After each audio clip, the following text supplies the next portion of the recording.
Good evening and very warm welcome from the Grand Hotel. My name is Mark Butcher. I'm the chair of Blackpool and Fleetwood, and it's my great honour to open tonight's event for Maggie to be here. And it's Fighting for Justice for Survivors. A massive big welcome for our national treasure, Maggie Oliver. And when my foster parent found out, she said, "Why are you being slapped?" I was 12 and he was 19. Sometimes I was picked up by the men after school. I'd walk out of school where I was getting bullied and just go to a man's flat and take drugs. They go for the girls with the rubbish family lives because they know they will get away with it. They give you things and make you think they are your friend. The voices of young girls interviewed as part of a report which makes painful reading for those who thought Rochdale was an isolated case. I don't have a script, I never do, and at the end of this I am happy to answer any questions that anybody may have, and I'll do my very best to answer. Before I start, I'll just introduce the two ladies on the stage who will be mortified, but they are two wonderful human beings and part of the team that we are building at the Maggie Oliver Foundation. It's Charlene, who we call Shaz, and Julia, who actually lives very close to here in Lytham. So thanks for coming, ladies. And they really are the heart and soul of what I'm trying to do here. And I always start off by saying, how on earth did I get to this place? And the truth is that I really don't know, but the older I get, and as a gentleman over there will tell you, I'm a bloody old bugger. But the older I get, I kind of wonder whether this was why I was put on this earth, because nobody would have ever put me in the police. Nobody. They would have said I would be a social worker, because I have got no background in policing, and I led a very normal life. And then at the age of 20, I met my husband, who was the love of my life and my soulmate, and we were married for... we were together 30 years until he died 20 years ago.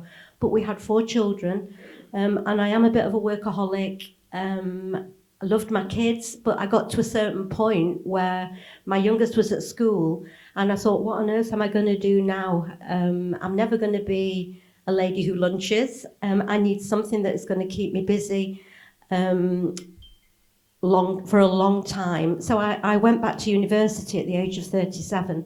And I was going to teach. And in my final year, I thought, if I don't get into teaching, what am I going to do? And from somewhere, a thought came into my head, well, why don't you apply to join the police? And you could go into child protection. So I applied to teaching and the police. I got in both, and I decided to defer my entry into teaching for 1 year and give the police a whirl. And so my youngest son was 8. My eldest son, I think, was 14. And I threw myself completely into the unknown. So at the ripe old age of 42, I turned up at Sedgley Park Police Training School, picked up my uniform and this huge box full of uniform, and I'm dragging it up this bloody hill thinking, Norman, where are you when I need you? And I joined the police. And on my 42nd birthday, I stood in front of an assistant chief constable with a vicar or a priest, a religious person. My husband was sitting there, and I swore what is called an oath of attestation. Here's my first challenge. Is it the down button? There we go. We're in business. And you know what? I always start any talk I do with this, because that picture there is me at the ripe old age of 42 on my birthday, looking proud as punch, thinking, what on earth are you doing here? My husband had whipped me up and down the field every night so I could pass the bleep test. And I swore the oath of attestation.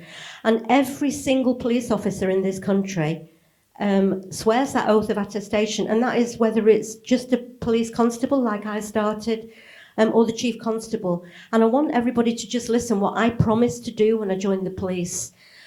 I said that I do solemnly and sincerely declare and affirm that I will well and truly serve the Queen in the office of Constable with fairness, integrity, diligence and impartiality, upholding fundamental human rights and according equal respect to all people. And I will discharge those duties faithfully according to the law. And that's what I promised to do. And I'm not going to, leapfrog right forward, but 16 years after I swore that promise, which actually meant something to me, I wanted to make a difference. I wanted to protect the vulnerable. At that point, I thought I would work in child protection. But when I started to rattle cages 16 years later, I was told, Maggie, senior officers make decisions and you do as you're told. And if you're not able to do that, maybe you're in the wrong job. And I would say, no, I never promised to do as I was told. I promised to uphold the law. And if a 60, 50, 60, 70-year-old man is raping a 12-year-old, 13-year-old child, I'm sorry, that is against the law. And I am not going to turn away just because you tell me it's an inconvenient truth. So, that underpins pretty much everything I've done in the last, I joined the police in 1997, bloody hell. And that's what I promised to do. And so, first of all, I live in, like a leafy suburb. I was about 17, 18 years older than any other woman on my intake. There were a lot of men my age who had been in the armed forces, been in the RAF, been in the army, and they went from one uniform service to another. There was no other women my age. So straight away, I was very much a square peg in a round hole.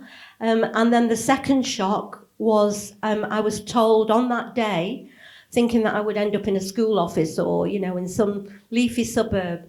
They sat us all round in a circle in this room and told everybody where you were going to be going to. I worked for Greater Manchester Police. And when they came to my name, they said, Maggie, you're going to Moss Side. And I thought, you've got the wrong person here. I live in Altrincham. I should be in the middle of Sale or Stretford or somewhere, in a school as a schools officer. But no, I went to Moss Side and it was a real eye-opener for me because in 1997 it was known for gangs, for guns, for drugs, for, the Alex Park estate was absolutely a no-go area. And there's me in my little, flat shoes and my hat walking around in the middle of the night up Claremont Road, surrounded by all these people in fast cars and the lads are like whizzing by. And then we'd get a job with a kid missing from home or, a lad who'd been in a punch-up because we had all the universities and we had the Manchester Royal Infirmary. We had a load of domestics. So over the period of months, I would get sent to all the people jobs. So whether it was a rape or it was a sexual assault or it was a child missing from a children's home, but I absolutely loved it. I'm not going to labour the difficult time that I had in my 2-year probation because it is all covered in my book if you want to read it. But it was one of the most challenging 2 years of my life, and there was more than one occasion that I was going to walk away, but I didn't. And I had about 6 months after my probation in child protection, but very quickly realised that I couldn't go home at the end of the day feeling or knowing in my gut that a child was being abused. And so every day I would have an argument with another social worker. And I thought, if you're going to stay in this job, you're going to have to find a different pathway. And suddenly, out of nowhere, I was out on the streets one day, just got through my probation, and the chief super in my NIC, which was in Moss Side, called me in and said, Maggie, we have got a case here. It's a young lad who's been tied to a tree. He's a gang member. The opposing gang member was trying to set him on fire. And then a lady walking a dog walked along and the opposing gang ran off. Now, we are going to relocate, the force are going to relocate the key witness and one family member. There's another 5 family members that need relocating. Will you do it? And I thought, no training, I'm still in uniform, but I've got a family of my own, I've got 4 kids, I've moved house, so I said, yeah, I'll give it a go. And I went into serious crime, I went into the major incident team, and I actually never went back to uniform.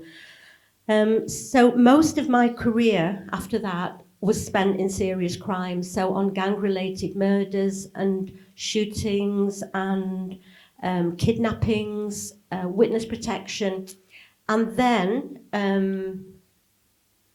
in 2004, I got a call and I was told that a little girl called Victoria Agolia, I mean, you mentioned Charlene Downs. Victoria could have been Charlene. Her mum had died when she was 8, and she'd been one of a family. I think she had 5 siblings, and they took her into care. Nobody cared about her. She went down and down and down. And then ultimately in 2003, I think it was 2003, she was given a drugs overdose by one of her abusers, and she died. And at exactly that time, there was a Channel 4, you mentioned Anna Hall, a documentary maker called Anna Hall, who strangely we've been working with now, haven't we, for 2.5 years, 3 years. Anna had done a documentary in Keighley in South Yorkshire, and she had uncovered a kind of child abuse there where it was predominantly gangs of Pakistani Muslim men who were targeting, raping and systematically abusing very vulnerable young white children. And in Keighley, actually, the MP had been Anne Cryer as well, and she had actually been fighting in the House of Commons. She was a Labour MP, and she was vilified, and as you mentioned, being called racist. Anne Cryer was accused of being a racist, but she wasn't. What she was trying to do was protect the children who were having their lives destroyed. So Anna was doing this documentary, and at almost the exact time that Victoria died, the police sought an injunction to prevent that programme from going out.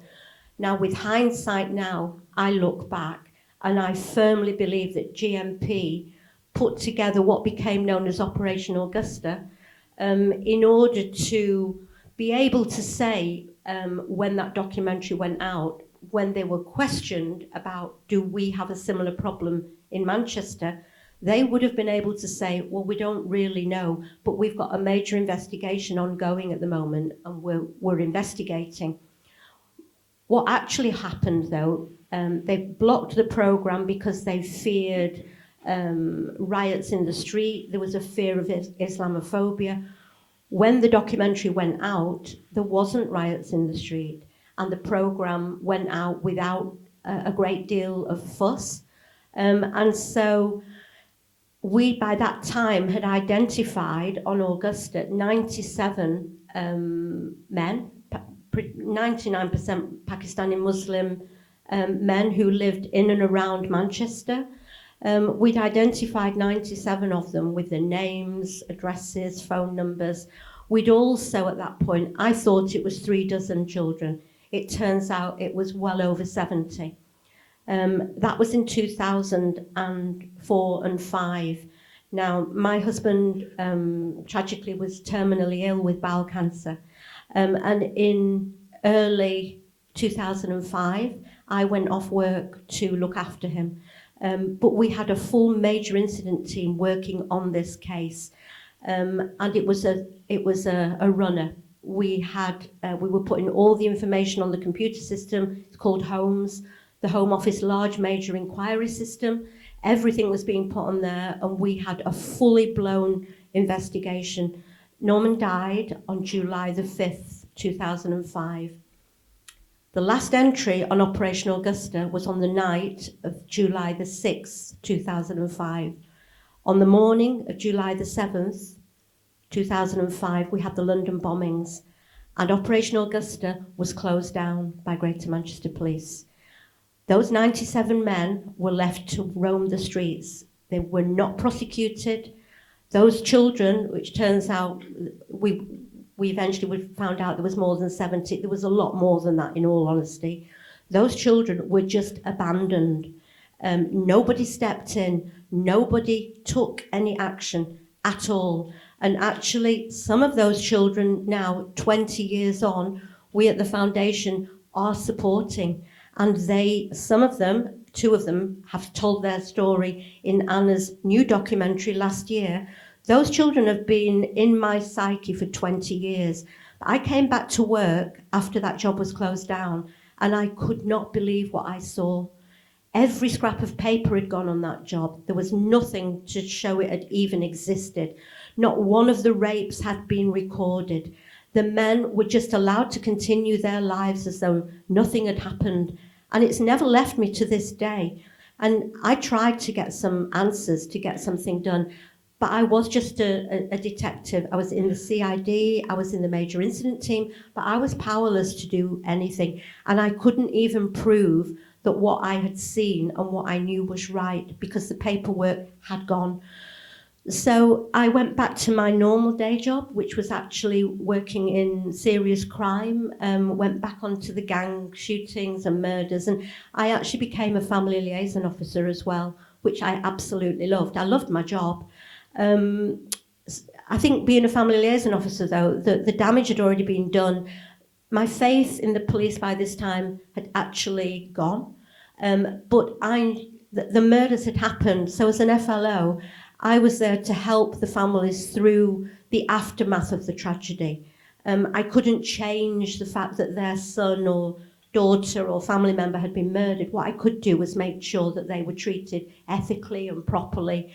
And so I put all my energy into that. And that carried on until 2010. And then in 2010, I get called in to see some of the big bosses. I'm told we've got a job break in Rochdale, Maggie. It became known as Operation Span. And the abuse is no longer happening, but we need to bring on board numerous children who we know have been horrendously abused and raped on a systemic scale by a gang of men, and the modus operandi and the pattern of what's happened is exactly the same as happened on Operation Augusta. Now, we need somebody to bring these kids on board, and in all honesty, they won't let the police anywhere near their door because they don't trust them, but we need them. And I basically told them to stick it. I'm not interested. You know, I'm 5 years on now, and Augusta has never left my mind. I've been powerless to do anything, and I'm not putting myself in that position again. But the more I thought about it, I was given policy documents with cast iron guarantees that this time they would do a proper job. That this time, if these children told us what had gone on, that GMP would see it through, and that I would be allowed to hold these kids' hands all the way through to court. The second thing that I've never mentioned is that, and now again, I think this is the reason that the Rochdale case was pulled together. There had been a routine property review within GMP. And in the course of that property review, one of the officers doing the review had actually found a fetus in one of the freezers. And what had happened was a little girl who had been abused from the age of 12 had become pregnant by a 43-year-old Pakistani Muslim taxi driver who was married with 3 children of his own. He'd got her pregnant when she was just 13. The little girl who became Ruby in the drama Three Girls, that was what she was called, knew nothing about the fact that the fetus had been seized unlawfully when she went for a termination. But when the property review discovered that, there was no way to hide it. So in my opinion, that is the reason that Rochdale the Rochdale case was opened. And initially I said, no, I don't want to be involved in this again. But the more I thought about it, the more I realised, I believed that I could bring these children on board. I've always been really good with vulnerable people and children and victims. And I thought, if they don't tell us what's gone on, those men who have got Ruby pregnant, but who were abusing children in their dozens, if not hundreds, will continue to destroy other children's lives. So I agreed to join Operation SPAN. And I worked on it for quite a long time. I did manage to bring on board Ruby, even though initially she was so hostile. She was very damaged. She's still hostile today to some people. She is a real character. And actually, anybody who got the Express last Sunday, Ruby told her story to the Express last Sunday. And that's the first time she's ever told it to a newspaper. She told it to the drama, but she's never spoken since. And she recorded that in my front room about a month ago. So the kids are still part of my life, really. So Ruby finally agreed to, be video interviewed to say what had happened. The other thing that had happened before I joined Operation SPAN was that her sister, who was 15, Amber in the drama, she had been arrested and at the age of 15 had been accused of being a madam and locked in a cell on her own. She'd never been arrested before, terrified out of her wits, her mum not allowed to go in and support her. She was threatened and bullied and it had frightened her out of her skin. Now, it was acknowledged when I was asked to go on Rochdale that she should never have been arrested, that she was a victim. She always had been a victim. She too had been raped on a daily basis for perhaps a couple of years. And I was asked to also bring her on board, to get her to give video interviews. She, by this time, had had a baby of her own. And I went to see her, and actually she was pretty terrified of the police because of what they'd put her through. No charges had followed after that, but the fear had remained with her. And to her everlasting credit and their mums, they decided that they were going to do everything in their power to help me as a police officer to gather the evidence, to support this investigation, to prosecute and imprison the men who had destroyed not only their lives, but the lives of many, many other children in and around Rochdale.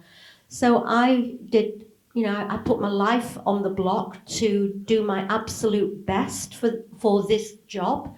And I think it's only fair to say that my little granddaughter, Macy, who was 2 at the time, nearly 3, just as I was beginning to gain the trust of these children, my little granddaughter died, and I was asked not to be off work because I was building trust with these kids.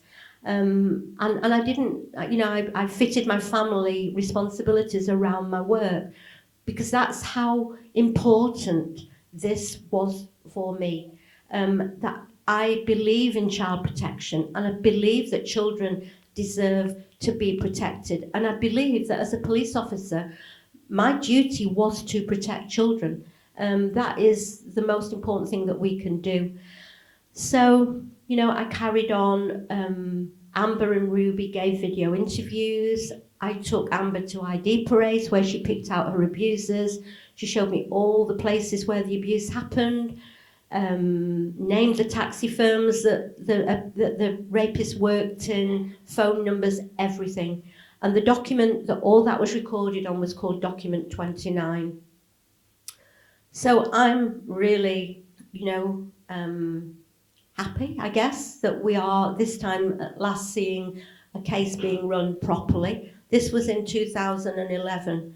And then one day, after 8 months, the barrister who was working on the Rochdale case came in to our office for the first time, and we had a full major incident team on this case.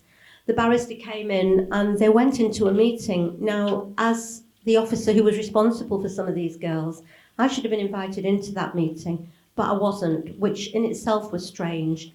But what was even more strange, when they came out, one of my colleagues actually took me to one side and said, Maggie, they're going to call you in, but they've decided that they're going to use Ruby as a victim in court, but they're not going to use Amber. And I thought, here we go again.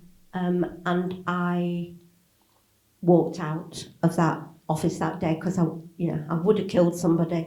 And I went home, and what followed actually was probably the worst 15 months of my life. Even though I'd lost my husband and I'd lost my granddaughter, what I was seeing here was, for me, criminal neglect, gross criminal neglect. And I firmly believed always that if the public knew what was going on, they would be as horrified as I was. But at that point in time, I was really naive. And at that point, I actually thought it was one lazy senior police officer who was working on that, on Operation Span. In fact, that senior police officer who was leading that investigation at that point, I'd had an argument with him at one point, maybe a month before that, because the atmosphere was changing. And that officer, when I was fighting for these girls, basically said to me, Maggie, calm down, listen, let's be honest. What would these kids ever contribute to this world? They should have been drowned at birth. And I swear, because I didn't want to cause problems for my colleagues. I was, I'm a really loyal person. And then a woman who was my DCI on that job, she rang me one afternoon. I was actually off work at this point. I actually was really ill because I didn't really know what to do. I loved my job. I couldn't believe what I was seeing again, but I knew I couldn't just leave this. And I was walking around the leisure centre, around this great big hall, and I was on the phone to her for about an hour. And at the end of that call, she said to me, Maggie, she said, because I'm saying, how can we walk away from this? We've done this, we've got that, we've got the evidence, we've got a fetus. And she said, Maggie, I don't disagree with anything you're saying. She said, but in this job, as I've just said to you before, in this job, senior officers make decisions. And as a junior officer, you do as you're told. And if you can't do that, you're in the wrong job. And I thought, you know what I'm saying is right. You know I'm not making this up. And yet you're not going to stand up for what is right. So I am going to go above your head, and I don't actually care what this causes you. I am going to speak the truth. And there began about a year, maybe 15 months of my life when I decided that I was going to speak the truth. But at that point, I still believed that the Chief Constable didn't know what was going on. So I wrote to him, and he dismissed me out of hand, wouldn't meet me, like a 4-line message basically saying, Maggie, thank you for your interest. If lessons need to be learned, we'll learn them. And I thought, that's not good enough. So I went to the head of public protection, I went to the head of serious crime, I went to the IOPC, I went to the Home Office, I went to the Children's Commissioner, I went to my federation, who originally supported me and then withdrew their support. And I knew that I was completely on my own. Some of my colleagues 100% stood beside me, but it was very clear at that point that, I was the problem. What I was saying was true, but nobody in power was going to acknowledge it. So another boss said to me, Maggie, just come to work, put your bum on a seat, get your wage and go home. I didn't join the police to put my bum on a seat and go home. And I know what I'm like, and I could not have looked myself in the mirror. And I would have been ashamed every time I thought about what had happened to these girls. So I finally what happened was I was at work, I'd gone back to my normal job in serious crime, and one day I ended up, I was photocopying actually, and one minute I'm standing there, the next minute I'm unconscious on the floor, and I was taken home by some colleagues, and I never went back to work. And it was it actually was a very, very scary, it's the scariest part of my life. And you know, when I put those things on there, it actually takes me back to the trauma I felt at that point, and not really knowing where I was going to go with what I felt and what I knew. Because I was frightened, and I was completely on my own, and I knew the professional consequences of speaking out were, actually I was threatened with prison. The head of serious crime told me when I went to see him, wagging his finger, Maggie, when you join the police, everything you know is confidential because you signed the Official Secrets Act when you swear your oath of attestation. So it was a wagging finger. And I've got it in writing, you know, the tone in which you said these things suggests to me that you will not leave this here. Well, no, I bloody won't. I am not leaving it here. But I became the problem, not what I was saying, which was truthful. And it was a terrifying period in my life. But what finally made my mind up that I was not going to remain silent was that I was sitting at home and watching the TV, and what was going on there was all about Hillsborough and all those families who have spent 30 years of their lives fighting to have their loved ones' names cleared. And it was really very much a light bulb moment, and I thought, you know, in 30 years' time, if I don't do something now, my kids will put the TV on in 30 years' time when I'm, you know, pushing up daisies, and they'll see all this scandal about Rochdale and about Augusta, and they'll say, why did my mum not say anything? And at that moment, I made the decision that wherever this journey led, and at that point I did not know, that I was going to speak the truth wherever that led. And actually facing my fear in that way really freed me.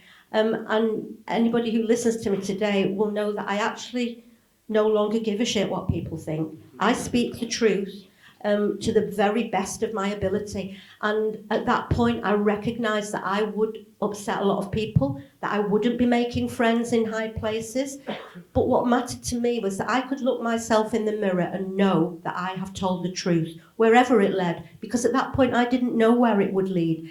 I knew that I was the problem, and I knew that there was nobody in the country who would stand by me, who would act. And there's not a lot of different now, actually. I'm still fighting that fight, but now with an army of people doing it alongside me. So I made the decision that I was going to resign. So in October 2012, I just, you know, I'd thought about it deeply, and I could have remained silent, I could have stayed in my job, I could have put my bum on the seat, got my wage and go home. But for me, if I had done that, I would have been as guilty as the chief constables, as the home secretaries, as the prime ministers who have all turned away from this problem. They all knew. I was finding this out for the first time, but it had already been a problem for 20 years or more. Anne Cryer had been talking about it. Anna Hall had made a documentary about it. I'd known about it by then for 6 or 7 years.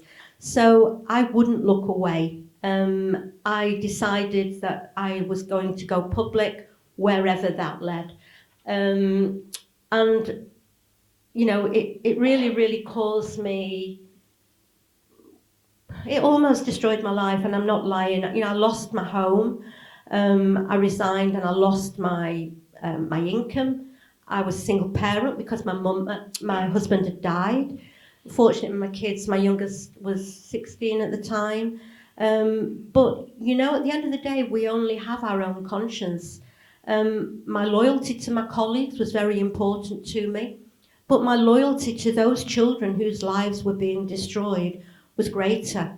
They had nobody fighting their corner. They were being blamed, they were being criminalised, they were being fobbed off, they were being ignored, all in the name of partly political correctness, because nobody wanted to grasp the nettle that the ethnicity of their abusers was predominantly Pakistani Muslim men. The other aspect of that was that these children were often from very difficult backgrounds who had nobody fighting their corner. The kids in care were completely abandoned to the state, and the state was not stepping in. And the third part of the neglect was around money. It turned out in 2020, when the official review that Andy Burnham put together following me keep on banging on about this case, they officially reported that GMP closed that case down because they wouldn't put resources in. So for me, those three factors all feed into why this was allowed to continue. You know, my responsibility was to the children, not to do as I was told. I promised to uphold the law and protect the vulnerable, and I never forgot that. So, as it says on there, resigning, it was completely devastating. And, you know, walking away from my job changed my life forever. But I actually walked away, not to just go and hide in a hole. I walked away and I made a promise that I was going to go public. I'd already faced my fear. I'd accepted that I might end up in prison, even though I truly believed I'd done nothing wrong.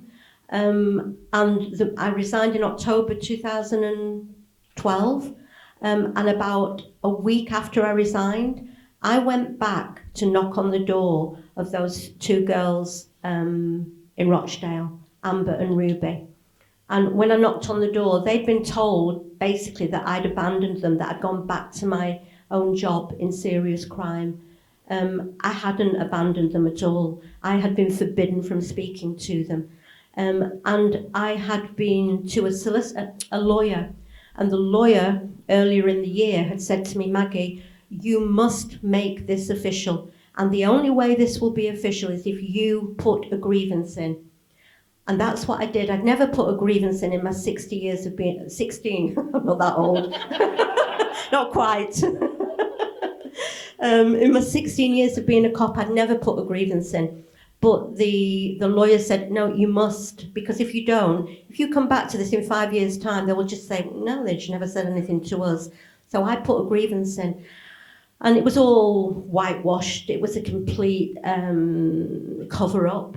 And would you know that the minutes of all those meetings have gone missing? You know, they've all got lost. But for some reason, in the grievance response, the officer who led on the grievance, who I think was a good guy, actually, he was just doing as he was told, but he put in this grievance that ultimately, even though they had dropped Amber, who was the victim of the most horrific abuse over a period of years, even though they had dropped her, just before it got to trial, the barrister, after getting their head around all the evidence, had decided that they couldn't run the Rochdale trial without Amber's evidence. And so what they decided to do as a tactical option, and I quote that from the official paperwork that I have, as a tactical option, they decided that the only way to get Amber's evidence into court was to add her to the indictment as an older madam who was recruiting children for these gangs of men, which was a lie from the start. And before I was allowed to speak to Amber, the top lawyer in the CPS at the time had officially acknowledged, decided, made the policy decision that Amber was just a victim. And on that basis, I was given the permission to then crack on an interview and get her on board. So they put her on the indictment, but in court, they presented her not as a 15-year-old victim of the most horrific abuse. They presented her as an older madam who was going out and bringing children to be abused by this gang. And The reason they did that is because anybody who understands the criminal justice system will know that you can't enter anything into a trial that is hearsay. So evidence going into a trial either has to be from a victim or a witness who is there to give evidence in the courtroom, or an offender. Anything else is inadmissible. So the only way of getting Amber's evidence into court, because she was way beyond bringing back on board as a victim, was to add her as an offender. But what they did, they never arrested her, they never cautioned her, they never interviewed her, they never told her what was going on. And you will all know that you cannot, anything that is said when you're not under caution or you've not been offered legal representation is inadmissible. So they did it all in secret, because the other part of that is that the top lawyer in the CPS had already designated her a victim. And any lawyer worth the salt on the first meeting would have said, well, 6 months ago, you'd seen everything and she was a victim. What's changed? Because nothing had changed. So I went back, knocked on the door, and I was like public enemy number one to them, because at that point they blamed me. But to their credit, they let me in. I explained what had gone on. And then suddenly, Amber had a light bulb moment. She was there then with her second little baby that was 7 days old, I think a week old. And she just burst into tears. And she said, Maggie, she said, this all makes sense to me now. She said a few months ago, she didn't even know what had been said about her in court. She didn't know she'd been portrayed as a child abuser. What she did know, though, is that just before she gave birth to her second child, social services and the police had decided that she was a danger to children.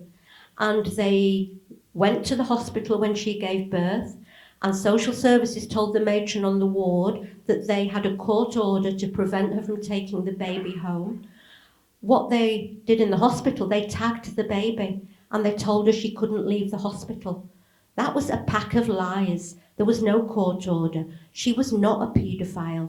And to the matron's everlasting credit, she demanded to see the paperwork after 3 days. It didn't exist. So they allowed her home. But I then went back to see Amber, and immediately I said, we are getting legal representation. So I took her and her sister, actually, and a few other girls to a lawyer. We fought her corner. She never lost her children. She's a good little mum. She's got 3 kids now. I mean, I think her youngest now is about 10. And the judge at the end of the year, who was listening to that case, said, if this girl is ever brought back in front of me, of a court, I want this case in front of me. I have never seen anything like this in my life. It was corrupt from start to finish, and it was done to cover up the horrific way that she had been treated. Now, I have never let go of that case, in all honesty. And more than 10 years, that was 2012. In 2022, I took Amber and Ruby and some other children to meet the Chief Constable of Greater Manchester, the new Chief Constable, well, the new but one, but 2. Seen them all off, I am. And he apologised to her. He said that the treatment, that the handling of the Rochdale case had been borderline incompetent, and this is a case that has been paraded out as the best thing since sliced bread. In fact, we know as of last week, but I knew before anyway, but it's on the national press now, that Keir Starmer was actually the one who was claimed responsibility for those decisions on that case. The decision not to charge Ruby's rapist, where we had a fetus, where we had DNA, where we knew who the rapist was. He was not charged with rape, even though we had all that indisputable evidence. He was charged, can you believe, with conspiracy to commit sexual activity with a child. Conspiracy. And, that man who raped her, who got her pregnant, he was out of prison in just over 3 years. Ruby didn't even know he was out of prison. She met him in the local Asda when he walked round the edge of an aisle, and she went into a complete meltdown and hid in the changing rooms from him. She'd not even been informed he was out of prison, and he was in unsupervised company with another little boy. So, and in relation to Amber, all her rapes, and there were many, many, are all now officially recorded as rapes. She is acknowledged as the victim that she always was. But they lost many, many years of their lives. And had I not spoken out for them, nobody would have believed these two girls, because it's so easy to blame them and to dismiss them. So, you know, when I resigned from GMP, the first thing I did was go back to the girls. The second thing I did, I went to Panorama. Panorama were right in the thick of the Jimmy Savile scandal, and they wouldn't take on another sexual scandal. But what they did, they put me in touch with File on 4, BBC File on 4. And I worked with File on 4 for maybe 3-4 months. And in March 2013, the documentary came out called Rochdale Failed Victims, I think it's called. And the girls that had put their trust in me also spoke on that programme. Now, I fully believed that I would be arrested and prosecuted for under the Official Secrets Act. But I always say this at this point, I've just made the decision that, you know, you can come for me, but you'll have to find me first. So I went to India. And when the programme went out, I thought, right, so I listened to it on the radio. And I didn't know which side of the fence it was going to land. I didn't know what was going to happen. But I knew that I had told the truth. And I knew that those girls who had stood beside me and told their story had been failed monumentally. And by this time, I also knew that Augusta and Rochdale weren't just isolated cases. This was going on in Rotherham, in Telford, in Oxford, in Huddersfield, in Keighley, in Bradford, and you know, and I knew this by this time, but I was still at that point the only voice really speaking out. No, to this day, I don't think another police officer has spoken out. But I got my ugly mug everywhere.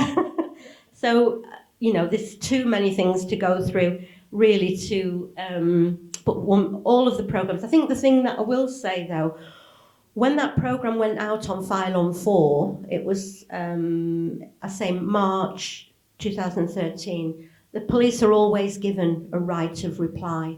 And the chief constable that I had approached was called Peter Fye. You won't be surprised to know he's now Sir Peter Fye, because he's done as he's been told.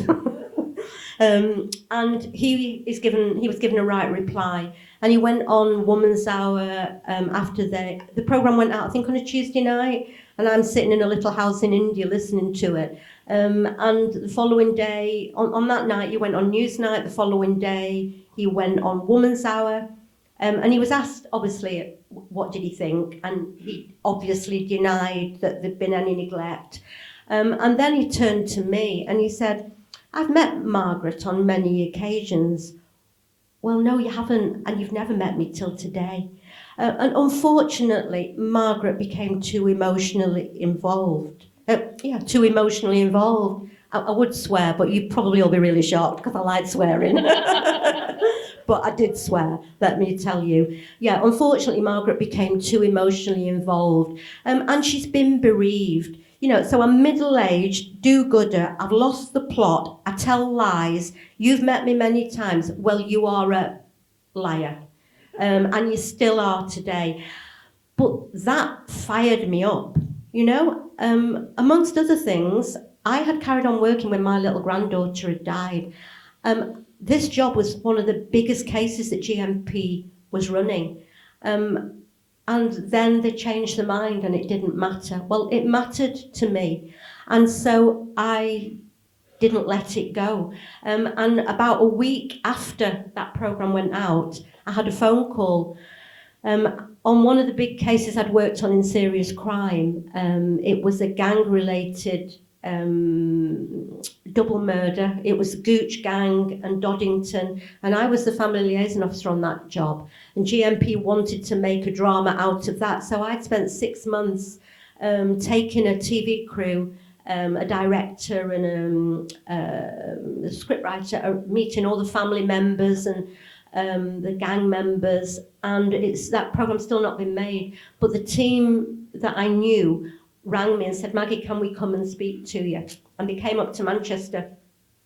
And after a lot of to-ing and fro-ing, I agreed to work with them, and I became the programme consultant on the drama Three Girls, which is a great drama, but it is a drama. And the police, the CPS, sexual health clinics, all got off scot-free, in my opinion. And it really severely traumatised me, actually. And actually the girls themselves, because what the drama did, it retold the story of how they'd been treated by the authorities. But it stopped at the point where the trial ended. So it didn't put right what they'd done to Amber or to Ruby. It didn't explain any of that as how they had been failed so horrendously. So I decided to write my book to put it right and to tell the truth as I know it to be. And actually that's allowed me to kind of let it go, because it's there for anybody who wants to read it now. And that was in 2000, and it was coming out in 2019.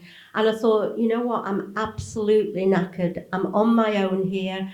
I've been approached by so many victims and survivors who had nowhere to go. And I really, really cared about all those who were struggling alone and isolated. The system hadn't changed. The awareness had grown. And so I knew that I either had to walk away or, I always say, build an army. And I thought it'd be dead easy. So I thought, you know what? I'll start a charity. Oh my God. It's the hardest thing that I've ever done in my life.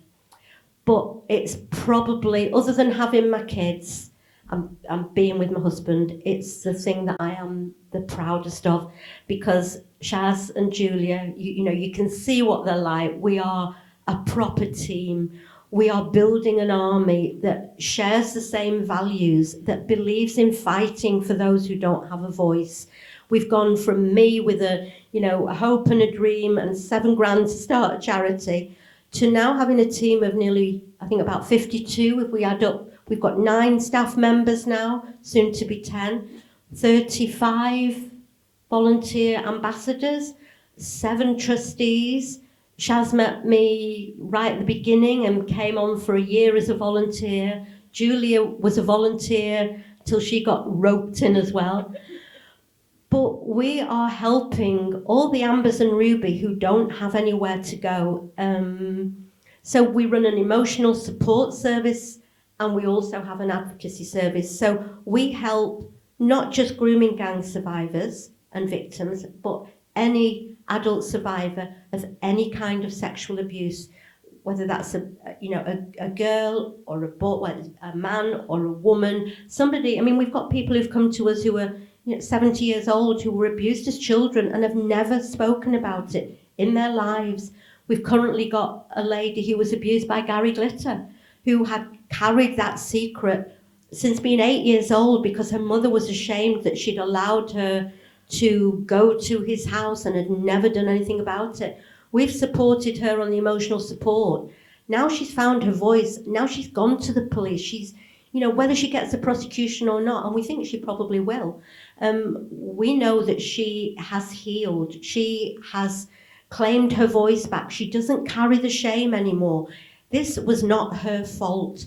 And all the victims of grooming gangs that have been criminalised, that have gone to prison, that have been blamed as, making a lifestyle choice, being a child prostitute. You can't be a child prostitute at 12 or 13 or 14, or actually, even at 16 or 17. You are a child, and the state has a duty to protect. And the state is failing miserably on all those levels. The other side of what we do is we fight for those who have reported to the police.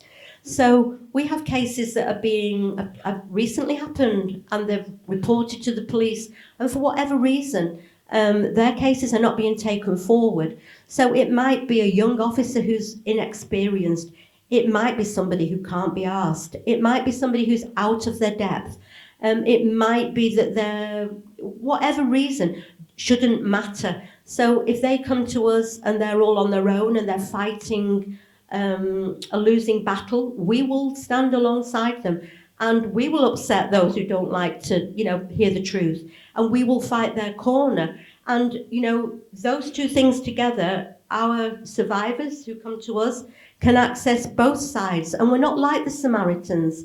Shaz and Julia both work on the emotional support side. So if somebody contacts us via the website, Shaz will contact them and have a call with them and have a conversation, and then we'll match them with one of our ambassadors, 70% of whom are survivors themselves.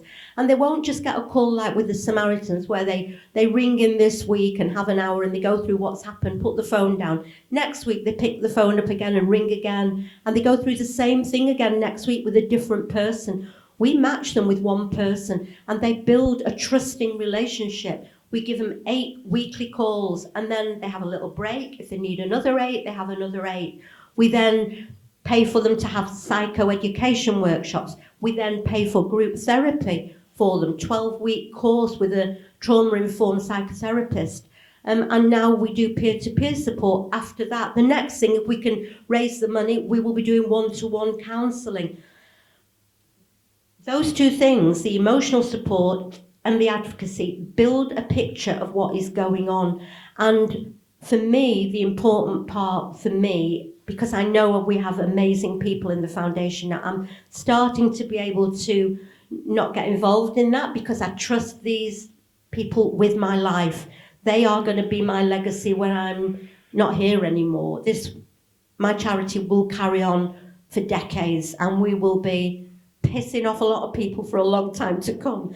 But the Force for Change work in the middle is really where my heart is, because I don't want to be picking up the pieces for every person whose life has already been destroyed. I want to stop that destruction from happening in the first place.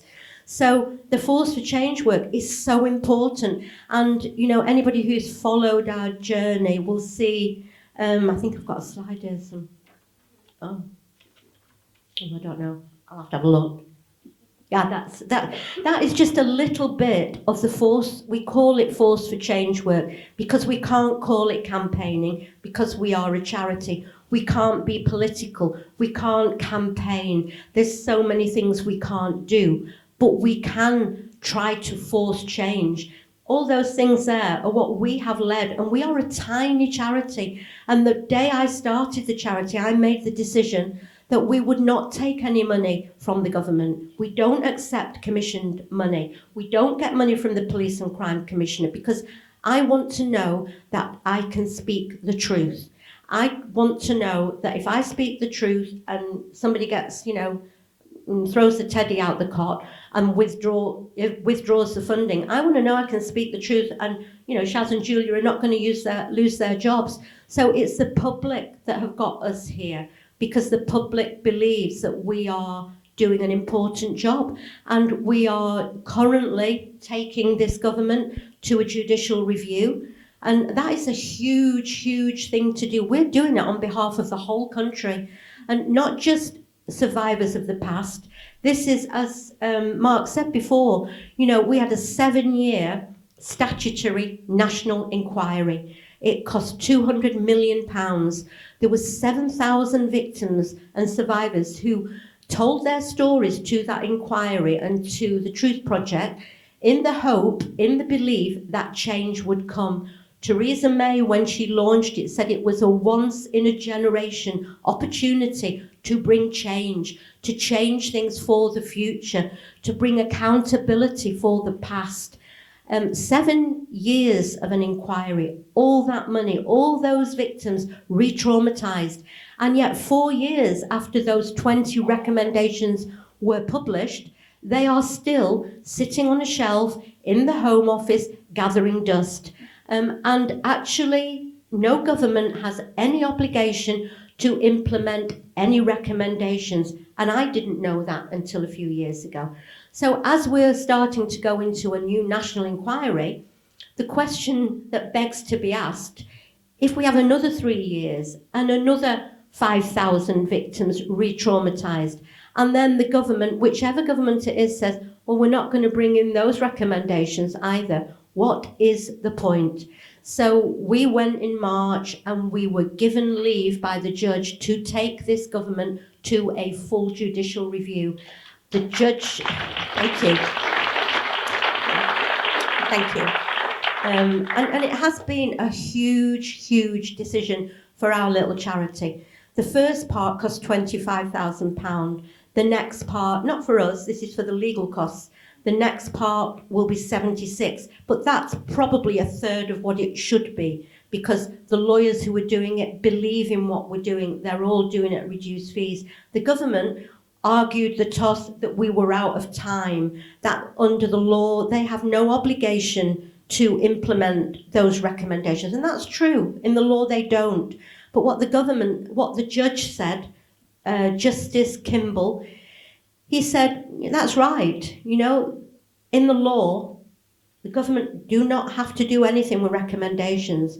He said, but after all these years, from when Theresa May first said this was a once-in-a-generation opportunity, that the public, that the country have a legitimate expectation that after all that money and all that time and re-traumatising victims and making commitments and promises, that the government needs to be put on the spot and the public deserve answers.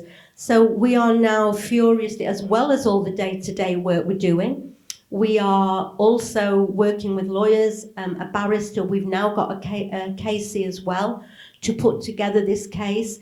And you know what? Even if we don't win and we're not able to force these recommendations to be brought in, what we want is that the whole country knows that that's the case. It's a paper exercise at the end of the day, and we want commitment and we want change. And this is about protecting children in the future. It isn't just about grooming gangs, because some of the recommendations, there were 20. But for instance, and you probably can't even believe it like I couldn't, that under the law, pain compliance techniques against children living in care are still legal. So, and I'm not talking about just putting a child in a corner.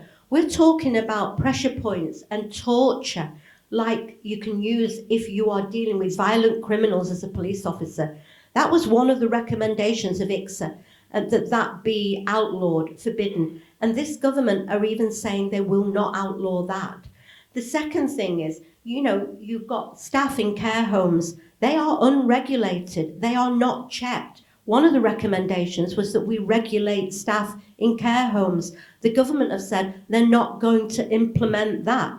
So you've got an 11-year-old child that's dragged out of a home, heartbroken, thrown into a care home where they have no rights of protection under the Children's Act in the way that my daughter would, or your son, or any children.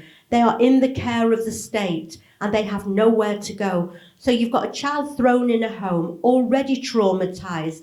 You've got unregulated staff who can torture a child who doesn't conform. For me, that goes against everything I believe. And so we are fighting this with every breath in our body. The other thing we're doing, we're building an umbrella group of survivors for this new statutory inquiry. Where it goes, I don't know. But they need support, they need legal representation. I don't need another inquiry to know what's wrong. I really don't, we don't, none of us do. So I guess, you know, we still have a long, long way to go. But I'm not on my own anymore. I think that what our job is to raise awareness, is to make sure that, you know, ordinary, decent, honourable people know what's going on.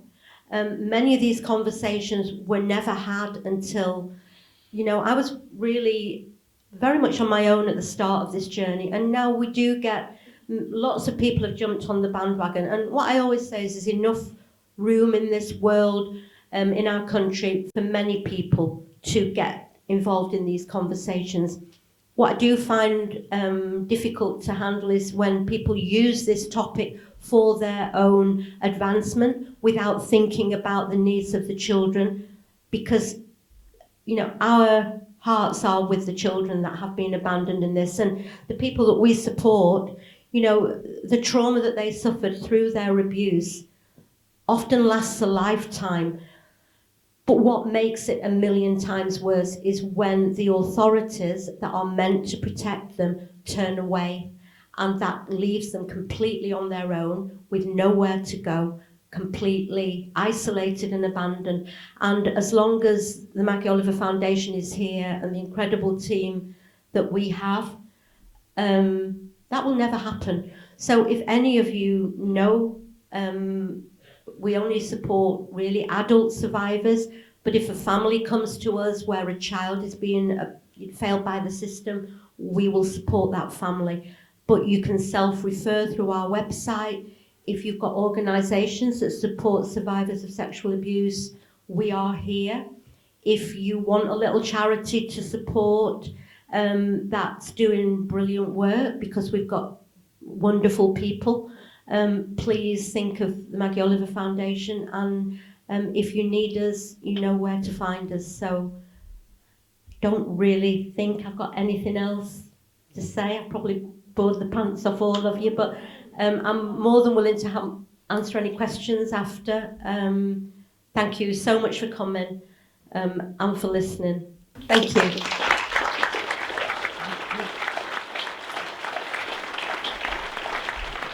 Thank you, Maggie.